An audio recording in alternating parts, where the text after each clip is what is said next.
In this quick win video, I'm going to explain really quickly what a pentatonic scale is, major and minor, how to work them out, and what they're used for.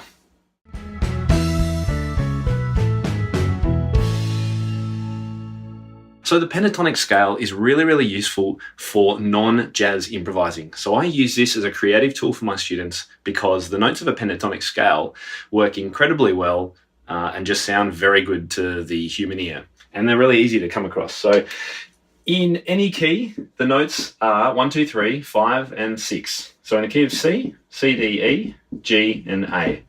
As most of you will already know, the black keys starting on G flat also make up a pentatonic scale, which is why they sound the same too. So that's in G flat, in C. Now, it's really easy to create a minor version of the pentatonic scale. All we really have to do is, or all I do, is put the A at the bottom and we start with the A. So I actually don't explain the minor pentatonic too much to students. I just say, look, start with the major, and if you need to turn it into a minor, if you want to improvise non-jazz style in a minor key, then just start with the 6th note of the scale. So instead of having the major, which would be, we now have the minor, which is A, C, D, E, G. And that's really it. So this is a great accompaniment and improvisation source of information for students if you're going to be playing along to a chord progression, for example. So most of you will know that I'm pretty pro playing and giving students an idea about how pop songs work and how the chord progressions work.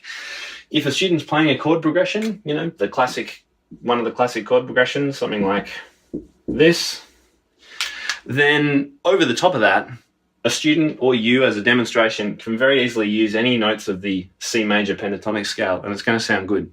It's what a lot of the great songwriters use. Avicii based a whole lot of his songs almost entirely on this music. Avicii's a dance music producer, if you haven't heard of him, and the students will certainly have heard of him. And a lot of the music today that's progressive and house and that kind of stuff all comes from pentatonic scale. So it's really useful things for students to know. And as my good mate Bradley Sowash from the US says, when in doubt, pent out. So it's a great thing for students to have in the back of their mind. Just as the blues scale is really useful for a jazz improvisation, having the pentatonic scale in their head and knowing if they're freaking out, how do I improvise? Pent out, use a pentatonic scale, then they're up for a winning improvisation. So that's a quick overview of the pentatonic scale. Let me know if you've got any questions.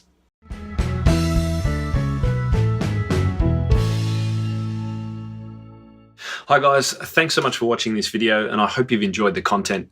If you'd like to find out more about my creative approach to teaching piano, then make sure you subscribe to these videos. Just use the button down in the corner of this video, and then head over to timtopham.com, that's T-O-P-H-A-M, where you can find my blog, my weekly podcast, and information about my private community of piano teachers called the Inner Circle. I look forward to seeing you there.